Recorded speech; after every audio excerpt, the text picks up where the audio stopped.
നമസ്കാരം, പ്രവാസി മലയാളിയിലേക്ക് ഏവർക്കും സ്വാഗതം.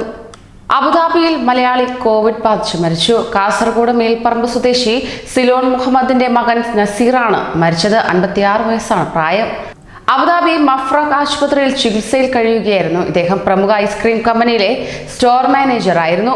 ഖബറടക്കം ഇന്ന് പുലർച്ചെ ബനിയാസ് ഖബർസ്ഥാനിൽ നടന്നു.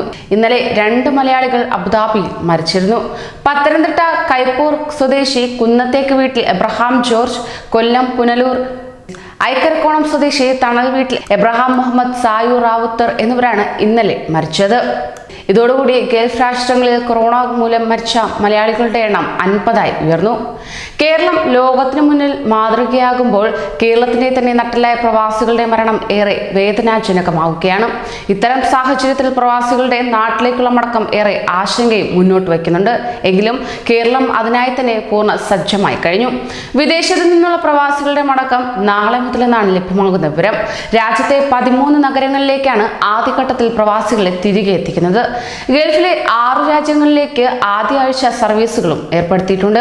അമേരിക്കയിലേക്കും ബ്രിട്ടനിലേക്കും 7ഉം 6ഉം സർവീസുകളാണ് നടത്തുക. ബംഗ്ലാദേശ്, ഫിലിപ്പീൻസ്, മലേഷ്യ, സിംഗപ്പൂർ എന്നിവിടങ്ങളിൽ അകപ്പെട്ടു പോയവരെയും മടക്കിയെത്തിക്കും. എയർ ഇന്ത്യ എക്സ്പ്രസിനാണ് കേരളത്തിലേക്കുള്ള സർവീസിന്റെ ചുമതല ഏർപ്പെടുത്തിയിരിക്കുന്നത്. മടക്കത്തിന് തയ്യാറെടുക്കുന്ന പ്രവാസികൾ എംബസികളുമായി സമ്പർക്കത്തിലിരിക്കണമെന്ന് വിദേശകാര്യമന്ത്രി എസ് ജയശങ്കർ അറിയിക്കുകയും ചെയ്തു.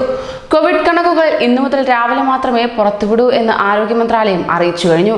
ഇന്നലെ രാവിലെയും വൈകിട്ടും കണക്കുകൾ പുറത്തുവിട്ടിരുന്നു. കൂടുതൽ പ്രവാസി വാർത്തകൾക്കായി ഈ ചാനൽ സബ്സ്ക്രൈബ് ചെയ്യൂ.